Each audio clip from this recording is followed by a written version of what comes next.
Proč nepřestavovat klasické kolo na elektrokolo? Možná vás láká myšlenka ušetřit a přestavět své oblíbené kolo na elektrokolo.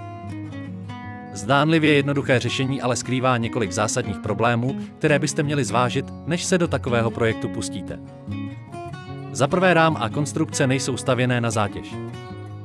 Elektrokola jsou od základu navržená tak, aby zvládala vyšší hmotnost motoru a baterie, ale také sílu, kterou motor působí na rám a komponenty.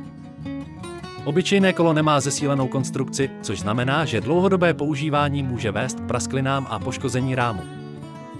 Za druhé, slabší brzdy a podvozek. Přidání motoru a baterie kolo nejen ztěžkne, ale také zrychlí. Běžné brzdy nejsou stavěné na zastavení těžšího a rychlejšího kola, což zvyšuje riziko nehody. U elektrokol se proto používají silnější hydraulické brzdy a odolnější vidlice. Za třetí, nevhodná geometrie a jízdní vlastnosti elektrokola mají upravenou geometrii rámu, aby byla stabilní i při vyšších rychlostech. Po přestavbě se může stát, že kolo bude hůře ovladatelné, nepohodlné a nebezpečné při jízdě. Špatná montáž může vést ke špatnému propojení kabelů, což zvyšuje riziko požáru nebo selhání elektroniky během jízdy. Stálé opravy a vyšší náklady. Přestože přestavba vypadá jako levnější varianta, neustálé opravy a výměny komponentů mohou ve výsledku stát víc než koupě originálního elektrokola. Elektrokola jsou navržená tak, aby dlouhodobě vydržela vyšší zatížení, zatímco přestavěné kolo bude častěji potřebovat servis. Závěrem je, kvalitní elektrokolo je jistější investice.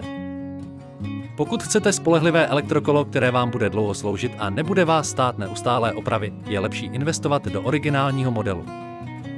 Elektrokolo je pečlivě navrženo jako celek a přizpůsobeno větší zátěži, takže vám nabídne bezpečnější, pohodlnější a dlouhodobě výhodnější řešení.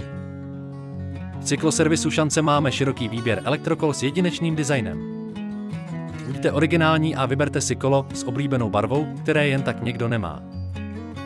Máte ještě nějaký dotaz? Neváhejte nás kontaktovat na telefonním číslo 737 040 344. Rádi vám poradíme a pomůžeme. Váš cykloservis Šance.